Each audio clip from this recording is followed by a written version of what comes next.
जय श्री कृष्णा, जय श्री राधे। प्रिय दोस्तों, प्रिय भाई बहनों, आप सब कैसे हो? ईश्वर की कृपा है कि आप सब अच्छे ही होंगे। आज मैं आपको करवा चौथ की व्रत कथा सुनाती हूँ। इस कथा को सुनने से माता पार्वती प्रसन्न होती है और हमें सौभाग्य का आशीर्वाद प्रदान करती है और पुत्र की प्राप्ति होती है।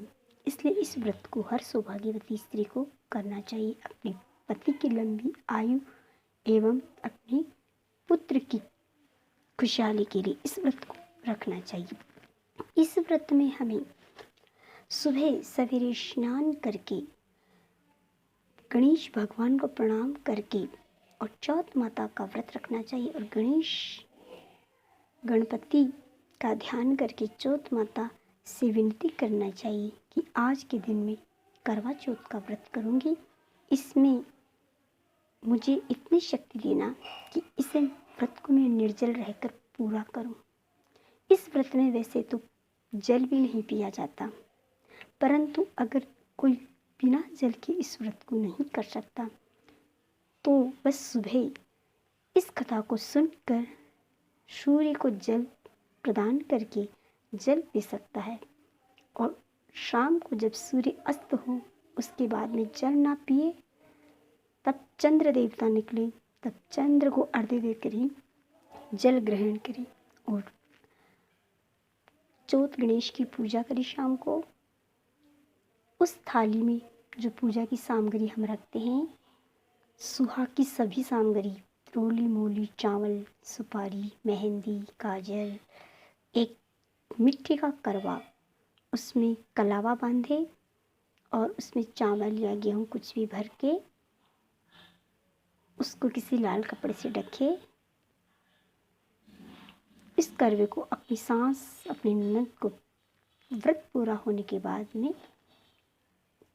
पैर लाग के देवे और एक करवा मिट्टी का, जिसमें पूजन के समय जब चौथ माता की हम पूजा करें, जोत जलाएं, तब जल का भर के रखें।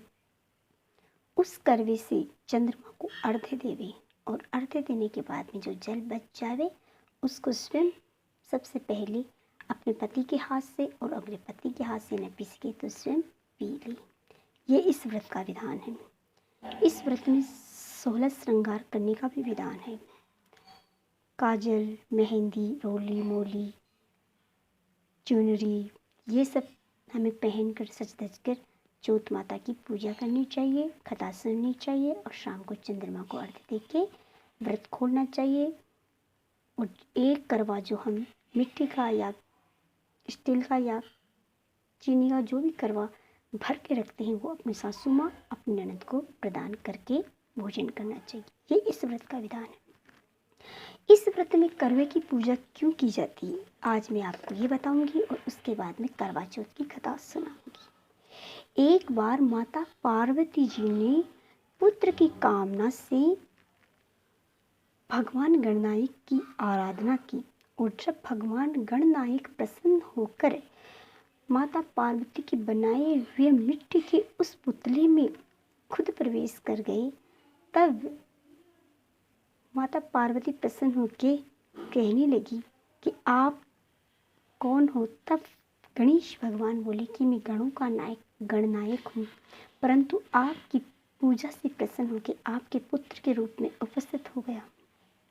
तब माता पार्वती ने गणेश जी का गणेश विनायक नाम रखा और विनायक से माता पार्वती कहने लगी कि बेटा, ये लड्डू है, बेसन के लड्डू बनाए, चूरमे के लड्डू बनाए और अपने विनायक पुत्र को देख के कहा कि मैंने कई दिनों से स्नान नहीं किया है, इसलिए मैं स्नान कर रही हूँ, तुम द्वार पर खड़ा हो जाए, अगर कोई भी महल में प्रवेश करे तो उसे आने मत देना।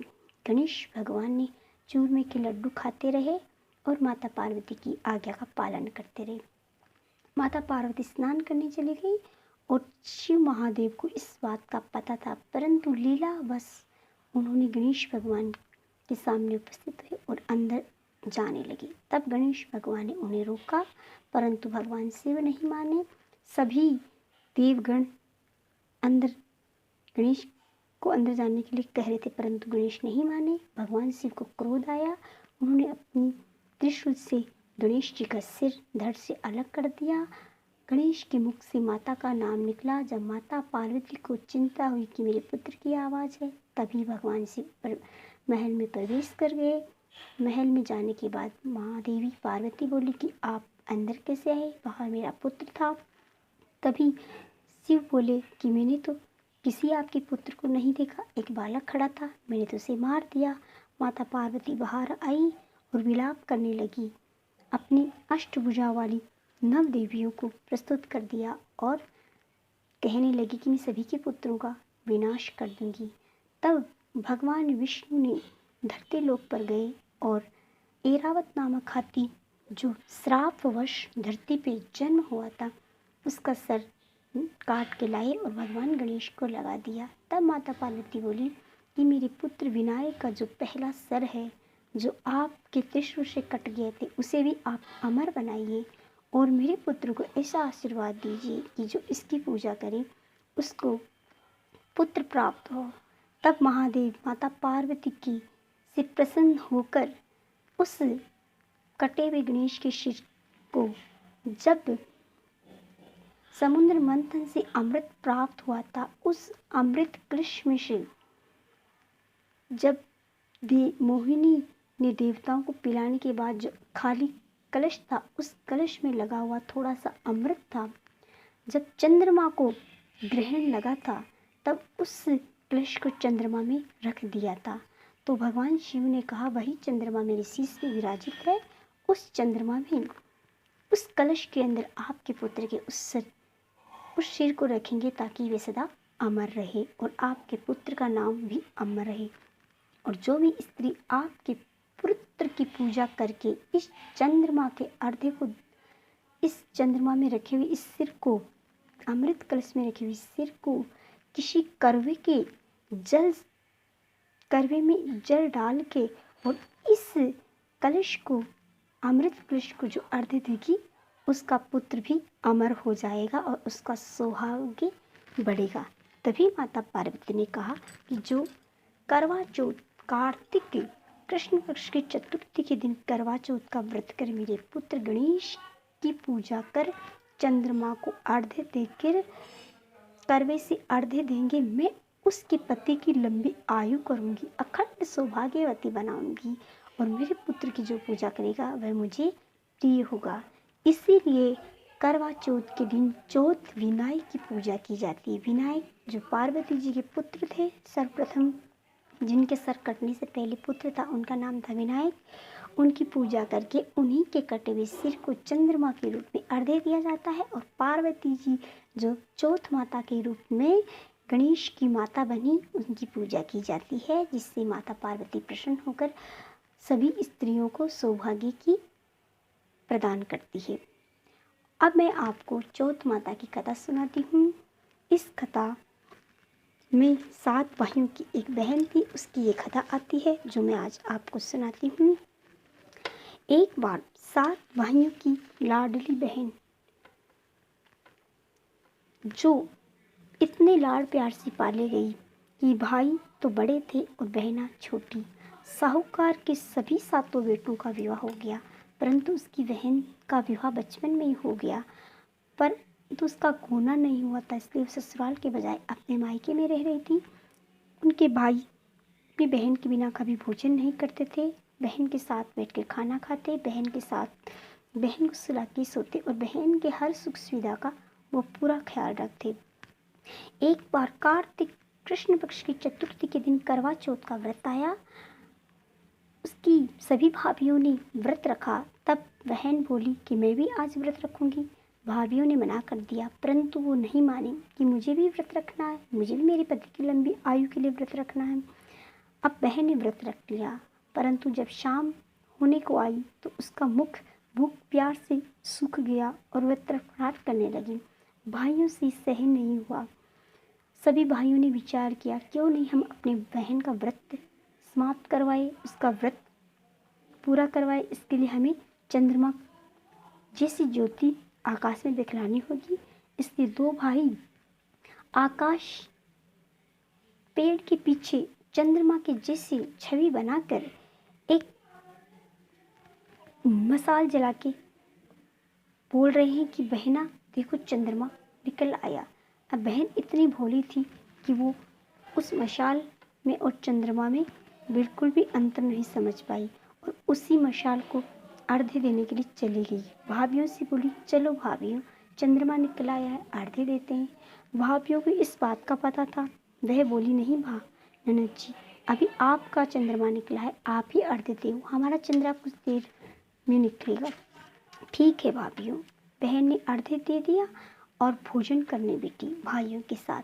जब पहला घास लिया तो उसके हाथ से गिर गया, दूसरा घास लिया तो उसमें बाल निकल आया और तीसरा घास उसने खाने को लिया तो उसकी ससुराल से उसके पति की मौत का समाचार आ गया।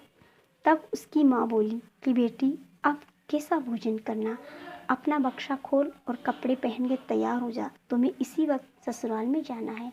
जब बेटी ने कपड़े का बक्सा खोला तो सभी वस्त्र सफ़ेद ही सफ़ेद निकले।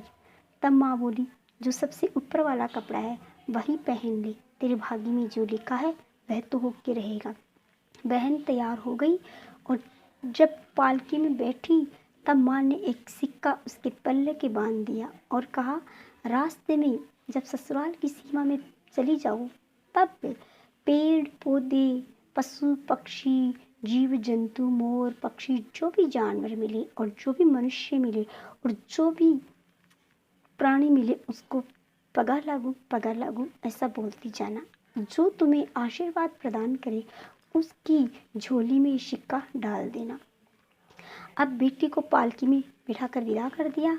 बेटी जब ससुराल की सीमा में गई तब उसे जितने भी पेड़ पौधे, जीव जंतु जो भी मिला सबको पगा लागू कहती चली गई, परंतु किसी ने आशीर्वाद नहीं दिया। कईयों ने तो उसे ये भी कह दिया कि अभी ससुराल में पहुंची नहीं और अपने पति को खा गई। अब उसे बुरा तो लगा, परंतु उसने अपनी माँ की दी हुई सीख नहीं छोड़ी। वह सभी स्त्रियों को, पुरुषों को, जीव जंतुओं को, पेड़ पौधों को पगा लागू कहती चली गई।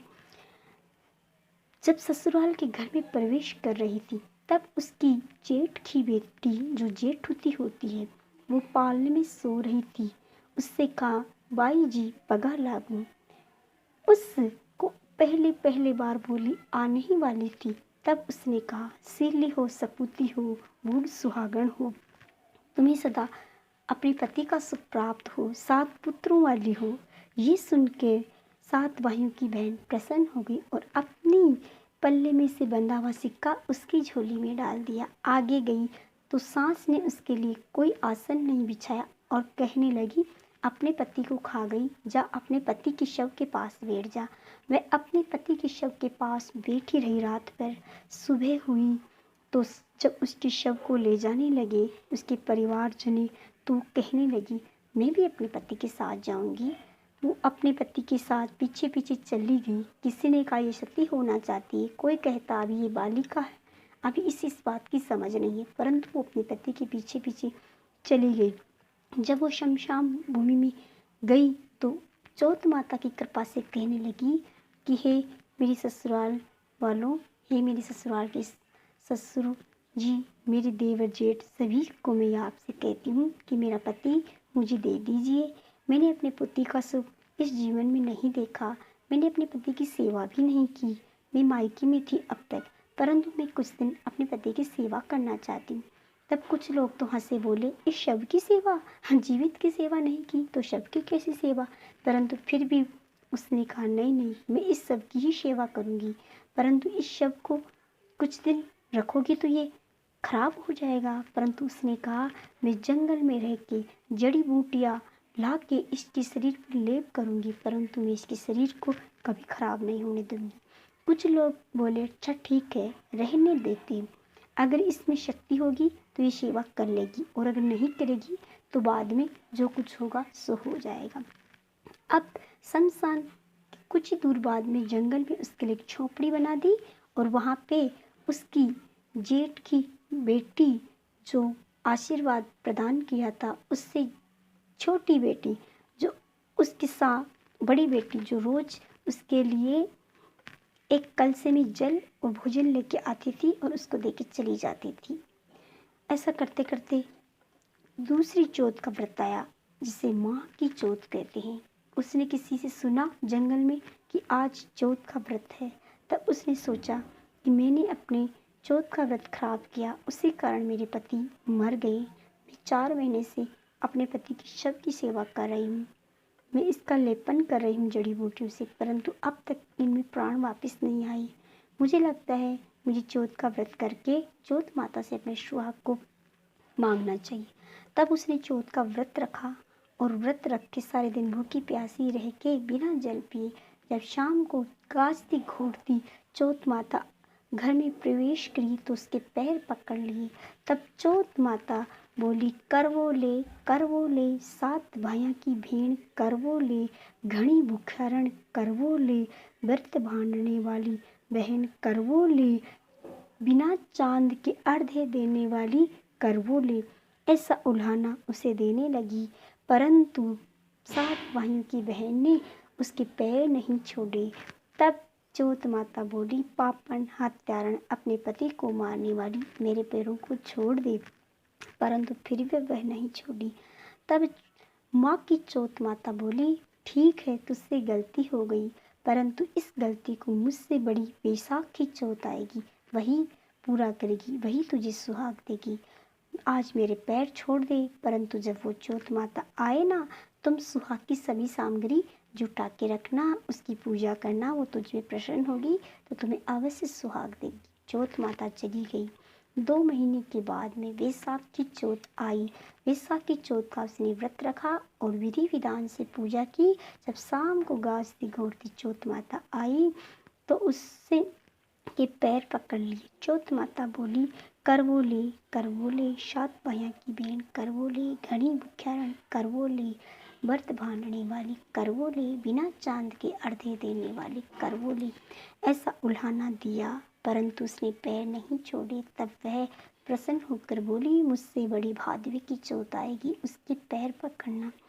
कुछ 4 महीने बाद में जब भादवी की चौथ आई तो उस साहूकार की बेटी ने चौथ माता का व्रत किया और जब शाम को गाजती घोटती चौथ माता आई तो उसके पैर पकड़ लिए। उस चौथ माता ने भी उसको उल्हाना दिया, करवो ले 7 भाइयों की भेंड़ करवो ले, व्रत भांडने वाली बहन करवो ले, घनी भूख्यारण करवो ले, बिना चांद के अर्घ्य देने वाली करवो ले।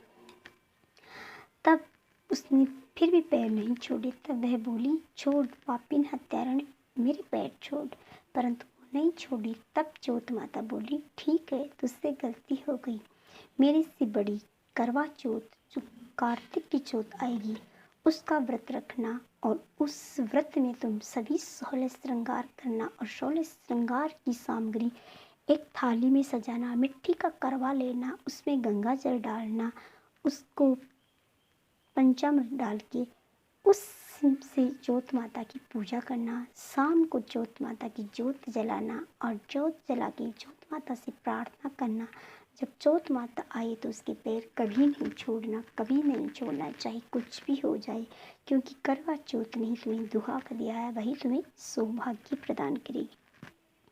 इस तरह 2 महीने के बाद में करवा चौथ आई। तब उसने करवा चौथ का व्रत रखा, जल भी नहीं पिया, बिना जल की शाम हो गई। शाम को उसने 16 श्रृंगार करके लाल वस्त्र पहने और करवा चौथ के लिए करवा लिया, उसमें जल अमृत जल डाला, गंगा जल डाला और कलावा बांधा, सुहाग की सभी सामान लिया, मेहंदी, रोली मोली, चावल, काजल, चुनरी, सभी सामान लेके एक थाल सजाया प्रसाद के रूप में मिठाई और चौथ माता की ज्योत जलाई।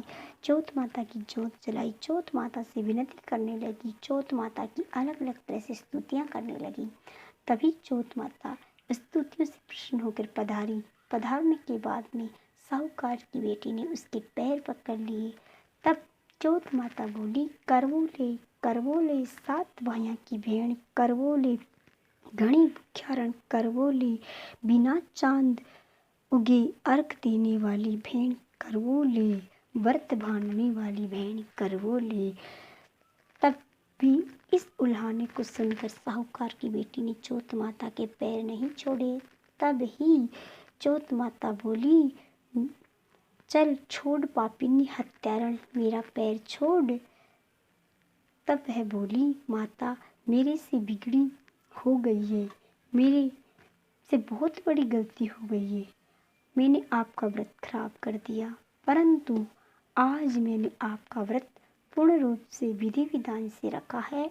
आपने मुझे दुहाग दिया है, आप मुझे सौभाग्य प्रदान करिए।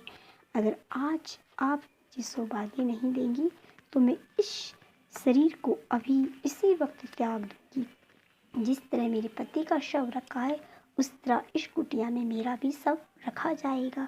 ये सुन के चौथ माता ममता से मोहित हो गई और उस 7 भाइयों की बहन से बोली, ठीक है बेटी, तुमने मेरा व्रत तो रखा था, परंतु तुम्हारे भाइयों की गलती की वजह से तुम्हारा व्रत भंड गया। इसमें तुम्हारी गलती नहीं, परंतु व्रत तुम्ही ने भांडा है, इसलिए तुम्हें यह दुख भोगना पड़ा। तुम्हारे पति की मृत्यु हो गई, परंतु आज तुमने मेरी पूजा पूर्ण रूप से विधि विधान से की है, मुझे प्रसन्न किया है। आज मैं तुम्हें सौभाग्य प्रदान करना चाहती हूँ। ला अपनी पूजा का थाल मेरे पास ला। तभी 7 भाइयों की बहन उठी और पूजा का थाल चौथ माता को दिया। चौथ माता ने रोली मोली मेहंदी से उस बेटी का श्रृंगार किया और उस करवे में से जल का छींटा उसके पति के शव को लगाया।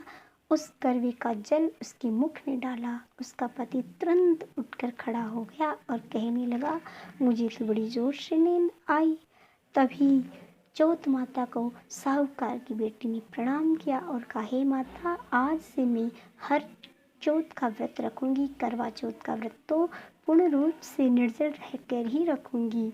और आप चौथ माता की जय जयकार बोलने लगी और चौथ माता का व्रत की विधि विषय में चौथ माता से पूछने लगी। तभी चौथ माता ने सभी व्रत की विधियां बता के चौथ माता अंतर ध्यान हो गई और अपने पति के पास गई। पति से बोली, आप अब तक सो रहे थे? सो नहीं रहे थे, मैंने आपकी 1 वर्ष से आपकी सेवा कर रही हूँ।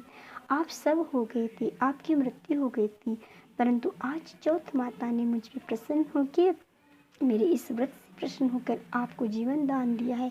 हमें चौथ माता को प्रणाम करना चाहिए, उनकी का व्रत का विधि विधान से करना चाहिए। तभी दोनों स्त्री पुरुष ने चौथ माता को प्रणाम किया और विधि विधान से चौथ की पूजा की और व्रत रखा।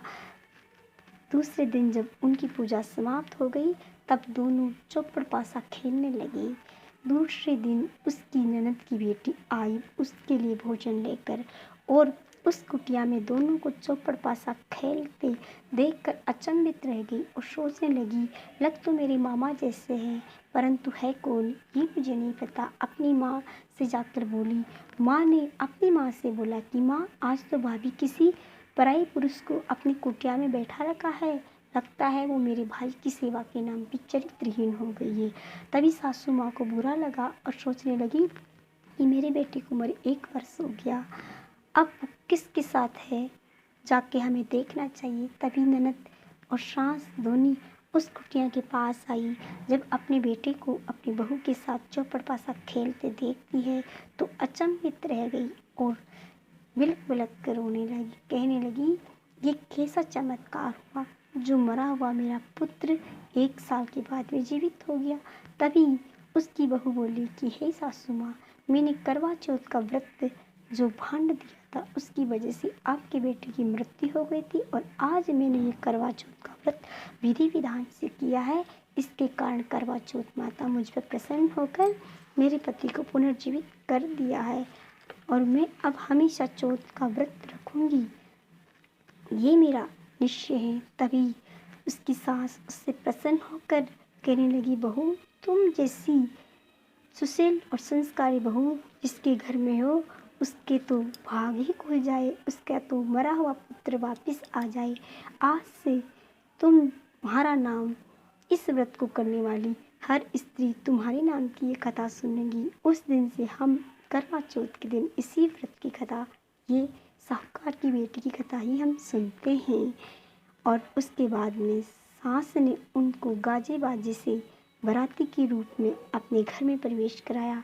बहू बेटे ने घर में प्रवेश किया। सारे गांव में ढिंढोरा पिटवा दिया गया कि सब कोई अपने पति की लंबी उम्र के लिए, अपने बेटे की कामना के लिए, अपने परिवार के लिए, जिसके कोई भी ना उसके दीदे गुड्डे के लिए करवा चौथ का व्रत रखे, तेरह व्रत करे, तेरह सुहागन स्त्रियों को भोजन करा के उद्यापन करे और सुहाग की सामग्रियाँ अर्पण करे। जो भी चौथ माता का व्रत विधि विधान से करता है उस पे चौथ माता प्रसन्न होकर उसे मनोवांछित फल की प्राप्त देती है और सौभाग्य तो उसका ऐसा हो जाता है कि उसके जीवन में उसके पति का सुख और प्रेम सदा उसे मिलता रहता है।